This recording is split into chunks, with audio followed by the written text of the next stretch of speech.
பாரதேஷ் நாயே, ஒரு போலீஸ்கார்ட்ட எப்படி பேசணும் தெரியாது. ஒழுங்கா போய் காபி போட்டு எடுத்துட்டு வா.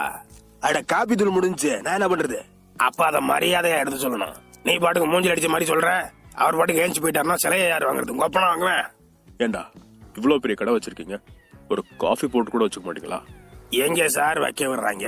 முன்னாடி எல்லாம் ஹார்லிக்ஸ் பூஸ்ட் தான் அள்ளி மேஞ்சிக்கிட்டு தெரிஞ்சாங்க. இப்ப அதெல்லாம் வாங்குறது இல்லைன்னோனையும் காஃபி பொடியில கை வைக்க ஆரம்பிச்சிட்டாங்க. பஞ்சத்துல விட்ட பரதேசி நாயே, இதுகளெல்லாம் வச்சுக்கிட்டு நான் எங்கிட்ட சார் தொழில் பண்றது? நீங்களே சொல்லுங்க. அதனாலதான் கேக்குறேன், தயவு செஞ்சு என் சிலையை கொடுத்துருங்க சார்.